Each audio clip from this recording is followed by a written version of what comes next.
4 जंगें जिनमें पश्तून कम तादाद होने के बावजूद फाते रहे। नंबर 1 कन्वज की जंग। कन्वज की जंग उत्तर प्रदेश हिंदुस्तान में 17 मई 1540 को शेर शाह सूर और हुमायूं के दरमियान हुई थी। इस जंग को बिलग्राम की जंग भी कहा जाता है। कन्वज की जंग से 1 साल पहले यानी 1539 में भी शेर शाह सूर और हुमायूं के दरमियान जंग हुई थी, जिसे चौशा की जंग भी कहा जाता है। चौशा की जंग में हुमायूं को शिकस्त हुई थी, जिसमें हुमायूं के 8000 सिपाही मर गए थे। हुमायूं खुद दरिया गंगा में छलांग लगाकर निकला और आगरा वापस चला गया था। तमाम शाही सामान और ख़जाना शेर शाह के हाथ में चला गया। शाही हरम पर भी कब्जा कर लिया गया, लेकिन ख्वातीन के साथ अच्छा सलूक किया गया और उन्हें आगरा भेज दिया गया। इस जंग के बाद शेर शाह ने सुल्तान आदिल उस्ताद बादशाहान का लक़ब इख्तियार किया। हुमायूं ने फिर एक लश्कर जमा किया। हुमायूं ने मशरिक़ की तरफ रुख किया। शेर शाह अपने मामलात तय करके शहंशाह से मिलने के लिए आगे बढ़ा। शेर शाह और हुमायूं की फ़ौजें एक बार फिर 17 मई 1540 में कन्वज के मकाम पर आमने सामने हुए। तारीख़ राशिदी के मुसन्निफ़ मिर्ज़ा मोहम्मद हैदर ने इस जंग में हिस्सा लिया और शाही फ़ौज के हौसले पस्त करने का तफसील से जिक्र किया। तादाद के बारे में अली खान जुल्फ़िकार अपने किताब शेर शाह सूर एम्पीरर ऑफ इंडिया में सफ़हा नंबर 40 में लिखते हैं कि तादाद का तफावत बहुत अच्छा था। शेर शाह सूर के पास सिर्फ 15,000 की कमान थी, जबकि हुमायूं के पास 40,000 सिपाही और तोप खाना था। कन्वज की जंग के बाद शेर शाह सूर ने मुग़ल सल्तनत का हिंदुस्तान से 15 सालों तक के लिए ख़ात्मा कर दिया था, जिसके बाद हुमायूं फ़ारिस चला गया था। सर जुल्फ़िकार अली खान का ये किताब 1925 में शाये हुआ था।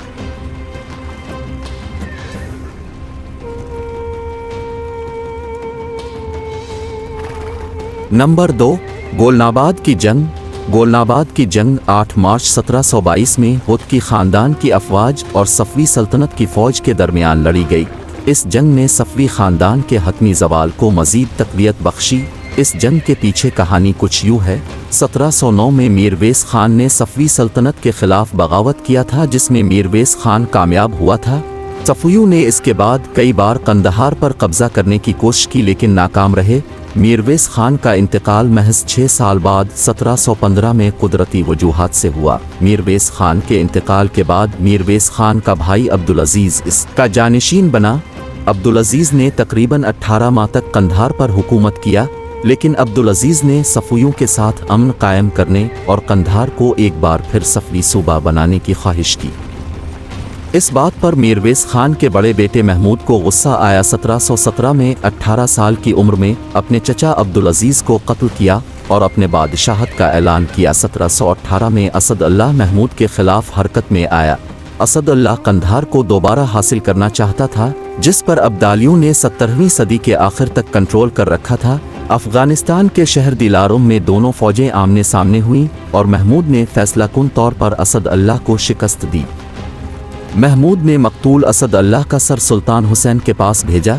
1721 में किरमान के खिलाफ पेश कदमी करते हुए फ़ारिस की तरफ कूच किया, जिस पर महमूद ने बग़ैर किसी मुखालफत के कब्ज़ा कर लिया। वहाँ तकरीबन 9 माह क़याम के बाद वो अपने गवर्नर बीजिन सुल्तान की बगावत को ख़त्म करने के लिए कंधार वापस आया। सफ़वियों ने किरमान पर दोबारा कब्ज़ा कर लिया और तेज़ी से दिफा को बेहतर किया। अक्टूबर 1721 में महमूद ने एक बार फिर किरमान की तरफ मार्च किया और शहर पर दोबारा कब्ज़ा कर लिया।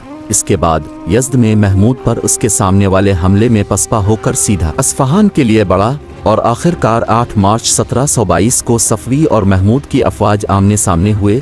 तादाद के बारे में लुइस डप्री अपने किताब में लिखते हैं, तकरीबन 42,000 जवानों और 24 तोपों पर मुश्तमिल एक फ़ारसी फ़ोर्स, जिसकी कमान फ्रांसीसी तोपखाने के माहिर फ़िलिप कोलंबे ने की थी, गोलनाबाद में अफ़गानों से मिली। इस तरह महमूद की तादाद 2 से 1 हो गई। एक्स वार्थी माइकल अपने किताब दी सॉवर्ड ऑफ पर्शिया नादिर शाह फराम ट्रिबिल वारी टू कांकरिंग टारेंट में सफ़हा नंबर 77 में महमूद की फ़ौज की तादाद 10,000 से 20,000 बताता है और सफ़वियों की तादाद 42 से 50,000 बताता है। मिल्सन जॉर्ज बरूस अपने किताब the history of Afghanistan from the earliest period to the outbreak of the war 1878 में सफ़हा नंबर 246 में सफ़वियों की तादाद के बारे में लिखते हैं कि 7 मार्च 1722 को 50,000 से ज़्यादा 24 बड़ी तोपों और 20,000 छोटी बंदूकों के साथ मार्च किया।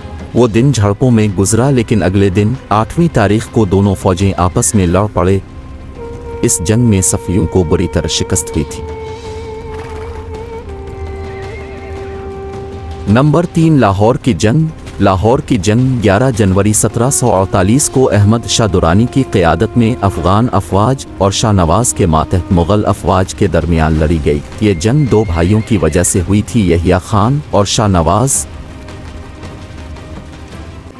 जंग लाहौर के बारे में गांधे सिंह तारीख़ आनंद राम, बयान वाक़ी, सिर अल-मुतअख़्खरीन, तहमास नामा, इबरत नामा, अमदत अल-तवारीख़, खुश वक्त राय और दूसरी किताबों का हवाला देते हुए लिखते हैं, ज़िक्रिया खान 1 जुलाई 1745 को वफ़ात पा गए। इस मौके पर शाह नवाज़ खान और उसका बड़ा भाई यानी यहिया खान, जिसकी शादी वज़ीर अल ममालिक कमर अल-दीन खान की बेटी से हुई थी, दोनों दिल्ली में मौजूद थे। इस खबर के मिलते ही हफ्ता भर के अंदर अंदर दोनों भाई पंजाब रवाना हो गए। शहंशाह मोहम्मद शाह का इरादा ये नहीं था कि ज़िक्रिया खान के बेटों को लाहौर और मुल्तान की गवर्नरी पर फाइज करें। कुछ अरसा बाद शहंशाह ने वज़ीर अल ममालिक को उन दोनों सूबों की गवर्नरी तफवीज़ कर दी और इख्तियार दे दिया कि वो अगर चाहें तो अपनी तरफ से यहिया खान को लाहौर में और शाह नवाज़ को मुल्तान में नायब बा इक़्तिदार व बा इख्तियार बनाकर भेज दें। इस मकसद के लिए शहंशाह ने 9 शाबान 1158 हिजरी बमुताबिक 26 अगस्त 1745 को उन्हें एजाज़ी लिबास भी अता किया। इस तरह ये दोनों भाई लाहौर और मुल्तान के अमली तौर पर गवर्नर हो गए। इस वाक़या के कुछ अरसा बाद यहिया खान दिल्ली गया। इस सफ़र का मकसद ये था कि शहंशाह की खिदमत में अर्ज़ गुज़ार हो के बाप की जायदाद व इमलाक इसे वापस कर दी जाए, जो मुग़लों दस्तूर के मुताबिक ज़ब्त कर ली गई थी।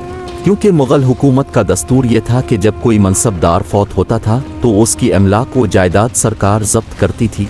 यहिया खान को दिल्ली में कई महीने लग गए और जुलाई 1746 में लाहौर से वापस कामयाब आया। वो इसे अपने छोटे भाइयों के साथ बांटने के लिए तैयार नहीं था। दूसरी तरफ शाह नवाज़ खान सरतेज़ नौजवान था। शाह नवाज़ 18 ज़ुल्क़दा 1159 हिजरी बमुताबिक 21 नवंबर 1746 में मुल्तान से लाहौर पहुंचा और जायदाद की बाज़ाब्ता तक़सीम का मुतालबा किया। इस मसले पर जब गुफ्तगू शुरू हुई तो नौबत तल्ख़ कलामी तक आ गई। मामला यहीं ख़त्म नहीं हुआ बल्कि मियान से तलवारें बाहर आई। दोनों भाइयों के सिपाही अक्सर लाहौर की गलियों में लड़ते थे। दोनों में से हर शहर के अपने क्वार्टर में अपने बुंदों के पीछे खड़े थे। खाना जंगी 4 माह तक जारी रही, यहाँ तक कि 17 मार्च 1747 को यहिया खान के हामियों का बुरा हाल हुआ और शाह नवाज़ खान 5वें दिन यानी 21 मार्च 1747 को शहर में दाखिल हुआ और साबिक गवर्नर यहिया खान शाह नवाज़ के हाथों कैद हो गया और अर्दाना बेगम की हवेली में नज़रबंद कर दिया गया। अर्दाना बेगम ज़िक्रिया खान की बहन थी। शाह नवाज़ खान ने यहिया खान को गिरफ्तार करके नज़रबंद कर दिया, लेकिन वो सहमा हुआ भी था। जानता था यहिया खान हिंदुस्तान के वज़ीर आज़म का दामाद है, इसे गिरफ्तार और नज़रबंद रखना रास नहीं आ सकता, इसका ख़तरनाक नतीजा ज़रूर बरामद होगा। इस अंदेशे में इसे अपना मुस्तक़बिल तारीक नज़र आने लगा।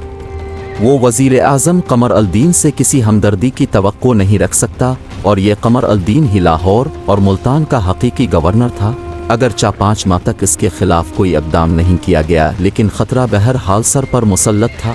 इसलिए इसने अपने निगरान मोहम्मद नईम खान को दिल्ली के शहंशाह के पास भेजा कि वो अपनी साबिक़ा बदतमीज़ी पर मुआफ़ी मांगता है और ये कि उसे लाहौर का नायब गवर्नर मुकर्रर किया जाए। एलची 9 रमज़ान अल-मुबारक 1160 हिजरी बमुताबिक 3 सितंबर 1747 को दिल्ली पहुंचा और दीवान अब्दुल मजीद खान के साथ मुज़ाकरात का आगाज़ किया। इसके बाद बख्शी अल ममालिक सआदत खान को भी बीच में डाला।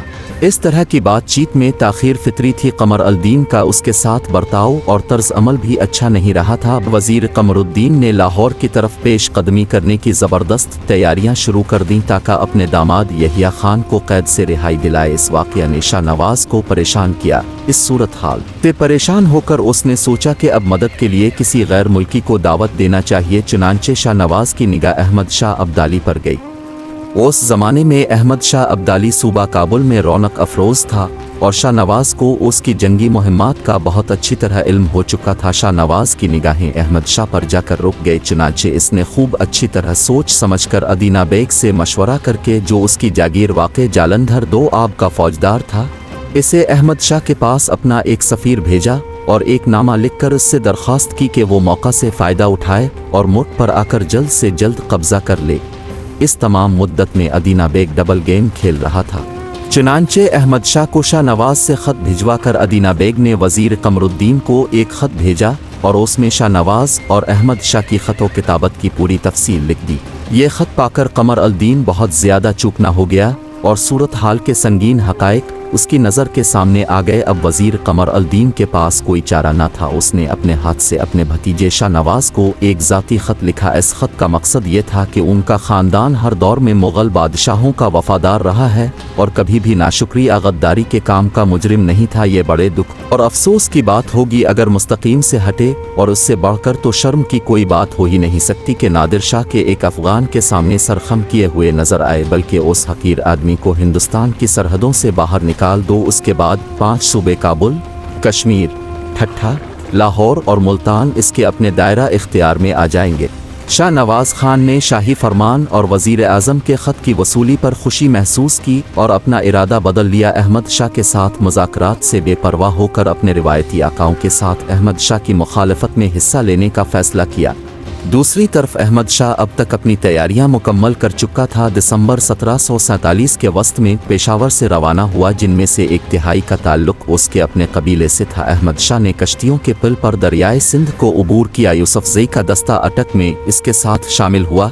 यहीं अहमद शाह अब्दाली के एलची बगरा खान ने लाहौर से वापसी पर उनसे मुलाकात की और वहाँ की बदली हुई सूरत हाल से आगाह किया। अहमद शाह अब्दाली बगरा खान की लाई हुई इन इत्तलात से मुतासिर नहीं हुआ। अहमद शाह अब्दाली की फ़ौज जेहलम की तरफ बढ़ी और कला पर कब्ज़ा कर लिया। रोहतास से अहमद शाह अब्दाली ने अपने पीर साबिर शाह को लाहौर आगे आगे रवाना किया। पीर साबिर शाह के साथ मोहम्मद यार खान ज़रब बाशी था। शाह नवाज को जब ये खबरें पहुंची तो उसने ये मालूम करने के लिए कि लाहौर आने से पीर साबिर शाह का असल मकसद क्या है, अदीना बेग और दीवान कोड़ा मिल को उनके पास भेजा। अदीना बेग और साबिर शाह के दरमियान गुफ्तगू हुई। अदीना बेग ने पीर साबिर शाह की तमाम बातें शाह नवाज तक पहुंचाई। शाह नवाज ने हुक्म दिया कि साबिर शाह और मोहम्मद यार खान को गिरफ्तार कर लिया जाए, किसी कीमत पर भी उन्हें दुरानी के कैंप तक न पहुंचने दिया जाए। इबरतनामा में शाह नवाज और पीर साबिर शाह के माबैन जो गुफ्तगू हुई थी इसे दर्ज किया। शाह नवाज ने कहा, हमारे भाई अहमद शाह का क्या हाल है?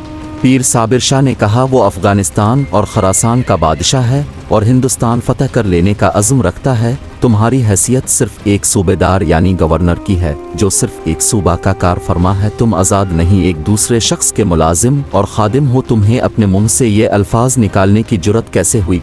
तज़किरा आनंद राम के मुताबिक पीर साबिर शाह ने शाह नवाज से कहा, शहंशाह हिंद तुम्हारे साथ मुखलिस नहीं है, वो मौका की ताक में है कि तुमसे शदीद इंतकाम ले। खुद तुम्हारे मुफाद का तकाजा ये है कि मेरे साथ अहमद शाह अब्दाली के पास चलो, वो तुम्हारी इज्जत बढ़ाएगा, एजाज़ में इजाफा करेगा और पूरे मुल्क की वजारत तुम्हें सौंप देगा। इस तरह की दूसरी बातें शाह नवाज पर असर अंदाज नहीं हुई। साबिर शाह ने सख्त अल्फाज इस्तेमाल किए जो शाह नवाज से बर्दाश्त नहीं हुआ। गुस्से के आलम में शाह नवाज खान ने दरवेश को अपने बख्शी ख्वाजा इस्मत अल्लाह खान के हवाले करने का हुक्म दिया, जिसने हुक्म के मुताबिक गले में सीसा डालकर उसे मौत के घाट उतार दिया। अहमद शाह अब्दाली रोहतास में था। जब उसको पीर साबिर शाह के बारे में पता चला तो दरिया चनाब को सोदर्रा के मकाम पर अबूर किया था। जल्दी मार्च करते हुए अहमद शाह शाहदरा पहुंचे। 18 मुहर्रम 1161 हिजरी बमुताबिक 8 जनवरी 1748 को रावी के दाएं किनारे पर शहंशाह जहांगीर के मज़ार के पास रहाइश इख्तियार की। वाज़े रहे कि शाह नवाज खान ने दिल्ली से अपने मामू वज़ीर कमर अल दीन का शाही फरमान और ख़त मिलने के फ़ौरन बाद अपनी तैयारियां शुरू कर दी थी, लेकिन वो सब शहर के दिफा के लिए था। कसूर के अफ़गान सरदार यहिया खान की रिहाई के लिए साजिशों में मसरूफ़ थे और उसकी रिहाई के लिए शाह नवाज की मसरूफियात से फ़ायदा उठाया और बिलाखिर उन्होंने शाह नवाज खान को उसे रहा कर देने पर आमादा कर ही लिया। सैर अल-मुतअख़्खरीन के मुताबिक जंग की सुबह शाह नवाज खान ने दरवेश शाह किलाब अली नामी एक नजूमी से मशवरा करने के लिए किसी को भेजा ताकि लड़ाई का नतीजा क्या होगा। नजूमी ने पैगाम भेजा, आज का दिन आपके लिए बहुत मनहूस है, आज लड़ाई ना हो तो बेहतर है, कल से फतह आपकी है, आप किसी भी तरह और कहीं भी लड़ सकते हैं। ये जवाब मिलते ही शाह नवाज खान ने अपनी फ़ौज के अफसरों को अदीना बेग खान और दीवान कौड़ा मिल के ज़रिए पैगाम भेजा कि आज दरानियों के खिलाफ पेश कदमी न की जाए। अगर उनकी तरफ से दबाव पड़े तो भी लड़ाई को खंदक के अंदर से जंग करके दुश्मन को पसपा किया जाए। ये हुक्म देकर वो अपने खैमा में आराम करने चला गया। मामूल के मुताबिक अदीना बेग और दूसरे सरदारों के साथ जब वो दस्तरखान पर बैठा तो बंदूकों की आवाज़ आई और फिर मुसलसल बंदूकों की आवाज़ें आने लगी। तहकीकात के बाद पता चला कि अब्दाली 2 सवार नमूदार हुए और 200 क़ज़लबाशों ने उन पर हमला कर दिया था। दुरानी इस हमला के बाद खामोशी से पसपा हो गए। बाद में बड़ी फौज लेकर फिर से हमला आवर हुए। इस दफ़ा क़ज़लबाश यलगार ना रोक सके और पीछे धकेल दिए गए और दुरानी खंदकों में घुस आए। इस वाक़या ने बख्शी इस्मत अल्लाह की सिपा में खलफशार पैदा कर दिया। उसने इमदादी फ़ौज तलब की क्योंकि जंग छिड़ गई थी। शाह नवाज़ ने अदीना बेग को हुक्म दिया कि वो फ़ौरन जंगगाह की तरफ मदद के लिए रवाना हो जाए, लेकिन वो दूसरी तरफ चला गया और एक तमाशाई की तरह जंग का मंजर देखने लगा। अदीना बेग को बार बार अहकाम पहुँचे लेकिन वो शाम तक भी नहीं गया और अभी सूरज गुरूब होने में कुछ देर बाकी थी कि वो मैदान जंग से शहर में वापस आ गया। इसके बाद आनंद राम के बयान के मुताबिक अफगान फोर्सेस एकदम उन पर गिर पड़े। अफगान घोड़ सवारों ने अपने घोड़ों की एड़ियों पर सवार होकर तेज रफ्तारी से लाहौरियों पर ऐसी मोहलिक आग बरसाई कि वो बिल्कुल हैरान और नाउम्मीद होकर रह गए। शाह नवाज लाहौर से फरार होकर दिल्ली चले गए और इस तरह 22 मुहर्रम 1161 हिजरी बमुताबिक 12 जनवरी 1748 को ये जंग ख़त्म हुई और अहमद शाह अब्दाली ने लाहौर पर कब्ज़ा कर लिया। तादाद के बारे में गांधे सिंह अपने किताब के सफ़हा 44 में बताता है कि अफ़गानों का लश्कर 18,000 था। दी कैम्ब्रिज हिस्ट्री ऑफ इंडिया जल्द चहारुम के मुताबिक अहमद शाह अब्दाली की फ़ौज की तादाद 30,000 थी। जदूनाथ सरकार के मुताबिक भी अब्दाली की फ़ौज की तादाद 18,000 थी और हरी राम गुप्ता के मुताबिक मुग़लों की तादाद 70,000 थी। हरी राम गुप्ता ने हुसैन शाही, तारीख़ मुज़फ़्फ़र, तारीख़ सलातीन अफ़गानान और तारीख़ अहमद शाही का हवाले भी दिए हैं अपने किताब में। नंबर 4 पानीपत की तीसरी जंग। पानीपत की तीसरी जंग 14 जनवरी 1761 को मराठा कॉन्फेडरेसी और दुरानी सल्तनत के दरमियान हुई। ये जंग दिल्ली के शमाल में तकरीबन 97 किलोमीटर के फासले पर पानीपत शहर में और उसके आसपास हुई। पानीपत की जंगों पर मैंने वीडियो बनाया हुआ है, मैं कमेंट सेक्शन में उस वीडियो का लिंक दे दूंगा। अगर आप देखना चाहते हैं तो देख सकते हैं। ये वीडियो बहुत ज़्यादा हो गया।